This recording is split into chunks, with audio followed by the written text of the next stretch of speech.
হরে Krishna everyone, সবাই কেমন আছো? আশা করি খুব ভালো আছো। আমিও বেশ ভালো আছি। আজ 25 তারিখ। এখন সকাল কটা বাজে? বেশ অনেক সকাল এখন। আমি ঘুম থেকে উঠে ফ্রেশ হয়ে নিয়েছি। আর আমার এই ঘরের মোটামুটি কাজ কমপ্লিট। এখন যাব আমি ওই নতুন ঘরে গিয়ে পুজোর কাজটা আগে কমপ্লিট করব, তারপরে রান্নাঘরে যাব। মা অলরেডি চলে গেছে, আমি এখন রান্নাঘরে যাব। রান্না বান্না করে তারপর আমি গোছগাছ করতে হবে, তার কারণ আমি এখনও কিচ্ছু গোছগাছ করিনি। আজকে 25 তারিখ, আমরা 27 তারিখ যাব। আর আজ আমার মা কোচবিহার থেকে ট্রেনে উঠবে এখানে আসার জন্য। তার কারণে আমরা যে যাচ্ছি ব্যাঙ্গালোরে, আমরা 3জন যাব, আমি, তোমাদের দাদা আর আমার মা। তাই আজকে আসবে, আজকে রাত্রি 1টার দিকেই নবদ্বীপ পৌঁছে যাবে। নবদ্বীপে নামলে মা একাও চলে আসতে পারবে, আর ও গিয়েও নিয়ে আসতে পারবে। কোনটা করবে এখনও ডিসিশন নেওয়া হয়নি।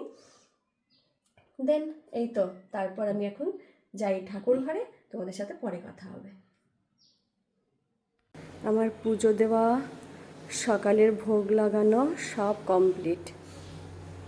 যে আমাদের তুলসী মহারানী। এখন আমি যাব রান্নাঘরে, দেখি আজকে কি কি রান্না হয় আর কি কি ভগবানের ভোগ লাগানো হবে। এখন ভাতটা বসিয়ে দেব, ভাতটা বসিয়ে সবজি বানাবো। আর ঝটপট আজকে রান্নাবাড়ি করে আজকে যাব মায়াপুর। টুকটাক যে কয়টা বাকি কাজ আছে সেগুলো সেরে নিতে হবে, নইলে 27 তারিখ তো আবার সকাল সকাল আমরা ভোর 5টা নাগাদ বেরোবো। 5টা নাগাদ না, 5টা নাগাদ বেরোবো। 5টা নাগাদ বেরোলে আমরা এখান থেকে হয়তো 7:30-8টার ট্রেন ধরবো। তারপর আমরা কোথেকে ট্রেন? হাওড়া। হাওড়া না, হাওড়ার থেকে আমাদের ট্রেন 10টা সামথিংয়ে, 10:30 নাগাদ। চলো তাহলে ঝটপট রান্নাটা করে নিই।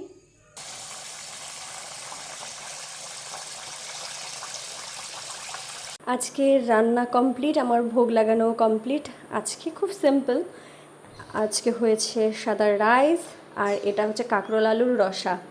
বাবা অনেক দিন ধরে এরকম কাঁকরোল আলুর রসা খেতে চায়, একটু পাতলা পাতলা করে, এরকম করে সহজে করা হয় না, তাই আজকে চটকট করে নিলাম, তাড়াতাড়িও হয়। আর এটা হচ্ছে কচু ভাজা। কি কচু বলো তো? শোলা কচু ভাজা। নিশ্চয়ই তোমরা চেনো, অনেকে আবার অনেক নামে ডাকে, আমি আর কোনো নাম ঠিক বলতে পারবো না। আর এটা হচ্ছে মোচার মাখা মাখা একটা ভাজা ভাজা টাইপ, একটু কালো জিরে সম্বাদ দিয়ে করেছে। আর এটা হচ্ছে কচু ভাজা, কচু ঘষে কাঁচা লঙ্কা আর কালো জিরে, এটা জল। সমস্ত কাজ কমপ্লিট হয়েও আমি রেডি হয়ে গেছি। শুধু মায়াপুর না, হঠাৎ করে আমাদের প্ল্যান হলো নবদ্বীপও যাব।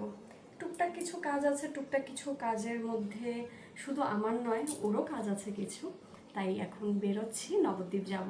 প্রথমে একটু দোকানে যাব, দোকান থেকে আমরা নবদ্বীপ যাব, তোমাদের দেখাবো। আর আমাদের যে ঘাটটা, আমাদের দেখবে দুটো ঘাট, একটা নবদ্বীপ ঘাট, একটা মায়াপুর ঘাট।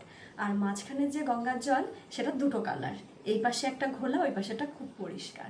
চলো আজকে দেখাবো, যদি পসিবল হয়, যদি আমি বুঝতে পারি। আজকে তো খুব গরম, বোঝা যেতে পারে, বৃষ্টির সময় একটু মানে প্রবলেম হয় বুঝতে, কিন্তু রোদের সময় বেশ স্পষ্ট বোঝা যায়। চলো দেখাবো।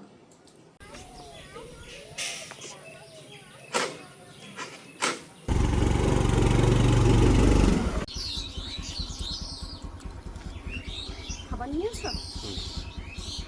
চলো আমরা বেরিয়ে গেছি এখন মায়াপুরের উদ্দেশ্যে। আজ জানি না কেন ভিডিওগুলো সব লম্বা করে করেছি, কোনো দিন করি না। আজকে একটা ভিডিও আমি আর করে তুলতে পারিনি বললে ভুল, আমি তুলিনি, আমি মনেই নেই। আর যার জন্য আমার ভিডিওটা আজকে এত বাজে এসেছে আমি বুঝতেই পারিনি। আমার এখন এত মন খারাপ লাগছে আর এত রাগ হচ্ছে, কিন্তু রাগ করে কি করব বলো? আজকে সারাটা দিন, তাহলে আমি যদি এই ব্লগটা না দেই, আজকে সারাটা দিনের আমার ভিডিও বানানোটা বেকার যাবে। এভাবে কারো ভালো লাগে ভিডিও দেখতে? কারো ভালো লাগে না। আমার ভিডিও বানাতেই ভালো লাগছে না, মানে এখন এডিট করতে গিয়ে দেখছি যে ভিডিওটা আমি আর করে নয় লম্বা করে করেছি। তোমাদের দাদারও আজকে মাথায় নেই, আর আমার তো নেই, কোনো কথাই নেই। আর এই ভিডিওটাতে আমি কেন এইভাবে তাকিয়ে আছি বলো তো, বোকার মতো? আমি ভেবেছিলাম কি তোমাদের দাদা আমার একটা ছবি তুলছে, ওর একটু পরপর ছবি তোলে তো, আমি তাই ভেবে এমন করে বোকার মতন দাঁত বের করে তাকিয়ে আছি। পরে এখন এডিট করার সময় দেখলাম যে আমি তাকিয়ে আছি বোকার মতন, আর ও ভিডিও করে রেখেছে।